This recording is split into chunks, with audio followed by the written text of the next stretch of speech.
AP assembly షెడ్యూల్లో మార్పులు చోటు చేసుకున్నాయి. ముందుగా ఈ నెల 30 వరకు సమావేశాలు నిర్వహించాలని భావించినా ఆ తర్వాత సమావేశాలని కుదించారు.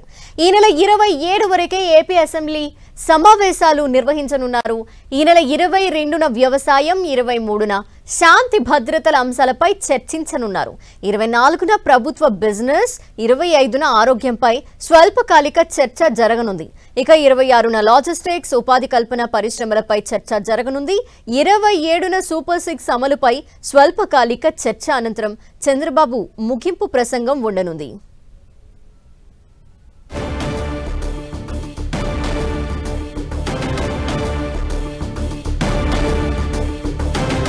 ఏపీ అసెంబ్లీ షెడ్యూల్లో మార్పులు చేశారు. అనుకున్న టైం కంటే కొంత ముందే అసెంబ్లీ సమావేశాలు ముగించేందుకు నిర్ణయాలు తీసుకున్నారు. ఈ నెల 27 వరకు మాత్రమే ఏపీ అసెంబ్లీ సమావేశాలు జరగనున్నాయి. దీనికి సంబంధించి డీటెయిల్స్ మా ప్రతినిధి జయరాజ్ అందిస్తారు. జయరాజ్. ధనలక్ష్మి, ఏపీ అసెంబ్లీ సమావేశాల్లో స్వల్ప మార్పులు చోటు చేసుకున్నాయి. ఈ నెల 27 వరకు అసెంబ్లీ సమావేశాలు జరగబోతా ఉన్నాయి. ముందుగా అనుకున్న ప్రకారం 10 వర్కింగ్ డేస్ నిర్వహించాలని అనుకున్నప్పుడు కూడా తదుపరి కార్యాచరణలో మొత్తం మార్పులు చేర్పులు చేశారు. దీంతో మొత్తం 8 రోజులు కుదించారు.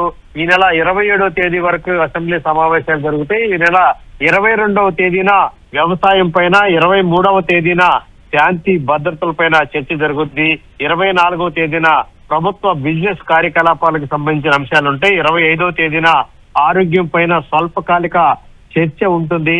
26వ తేదీన లాజిస్టిక్స్, ఉపాధి కల్పన పరిశ్రమల పైన చర్చ జరుపుతారు. 27వ తేదీన సూపర్ 6 అమలు పైన స్వల్పకాలిక చర్చ జరుగుద్ది. ఆఖరి రోజు 27వ తేదీన ముఖ్యమంత్రి చంద్రబాబు నాయుడు మొత్తం ఉన్నటువంటి పరిస్థితులు, జరిగిన సమావేశాలు, తీసుకున్న చర్యలు అన్నిటిపైన కూడా ముగింపు సందేశంతో అసెంబ్లీ సమావేశాలు మొత్తం 8 రోజుల పాటు జరుగుతాయి. 8వ రోజు ముఖ్యమంత్రి చంద్రబాబు నాయుడు ముగింపు సందేశంతో అసెంబ్లీ సమావేశాలు క్లోజ్ చేస్తారు. థాంక్యూ జయరాజ్.